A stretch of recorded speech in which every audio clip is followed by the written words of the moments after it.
ఆనకరాంగూడ దగ్గర ఒక 500 గజాల స్థలం కొంటే మీలాంటి వాళ్ళు ఎవరో బలవంత పెడితే నాలాంటి వాడు ఎవడో రికమెండ్ చేస్తే అబ్బా అనుకుంటూ తిట్టుకుంటూ కొనుక్కుని మొన్న అమెరికా వెళ్ళి 20 ఏళ్ల తర్వాత వచ్చి బావగారు అక్కడ ఎవరు శ్రీనివాస ఆ రోజు ఏదో రియల్ ఎస్టేట్లో అమ్మాడు, ఆయన కనిపిస్తే నేను ఇప్పుడు సన్మానం చేసి ఆయనకి ఏమన్నా ₹1,00,000 ఇద్దాం అనుకుంటున్నా అంటే ఎందుకు అంటే అది 6 కోట్లు అయింది, 3 లక్షలు పెట్టి కొన్నది.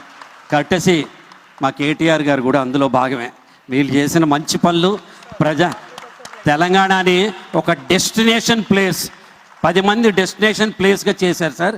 ఐ నో ఏ ఫ్రెండ్, ఆయన chief general manager of State Bank of India, North Indian, వచ్చి ఇక్కడ 2 ఏళ్ల పాటు ఉండి అక్కడి నుంచి బాంబే వెళ్ళి డిప్యూటీ మేనేజింగ్ డైరెక్టర్ ఎస్బీఐలో అయ్యి మళ్ళీ తిరిగి ఇక్కడికి వచ్చేసాడు. నేను ఎందుకు సార్ వచ్చారని, నేను రిటైర్ అయ్యానండి, హైదరాబాద్ మించిన డెస్టినేషన్ లేదు, this is the best place అని చెప్పాడనమాట ఆయన. ఇది రావడానికి కారణం మన తెలంగాణ సాధించుకోవటం.